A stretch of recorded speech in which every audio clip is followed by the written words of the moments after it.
শেষ 2 ম্যাচে মুস্তাফিজুর রহমানের বাজে পারফরম্যান্স করার কারণ এবার বিশ্লেষণ করলেন চেন্নাই সুপার কিংসের প্রধান কোচ ফ্লেমিং বললেন, মুস্তাফিজুর রহমান খুবই ভালো বোলার, সে 1 নম্বর বোলার, কিন্তু সে শেষ 2 ম্যাচে ভালো করতে পারেনি। তার কারণ তাকে নিয়ে আমরা বেশি পরীক্ষা নিরীক্ষা করেছি, তাই তো সে মুস্তাফিজুর রহমান তেমন পারফরমেন্স করতে পারলো না।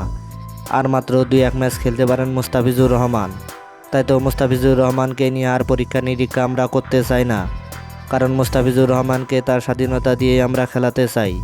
এদিকে মুস্তাফিজুর রহমান এমন পরীক্ষা নিরীক্ষার পরেও কোনো অসন্তুষ্টি নেই তার মধ্যে। সে বলেছে, আমি এখানে অনেক কিছু শিখেছি এবং আমার শেখার আছে।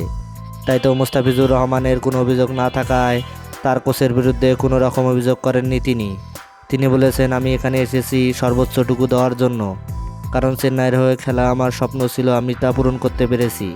আমি পার্পল ক্যাপের মালিক ছিলাম, কিন্তু এখন নেই, সেটা আমার ব্যর্থতা। তাই তো আমি আমার ব্যর্থতা কারো উপর বত্তাই করতে চাই না।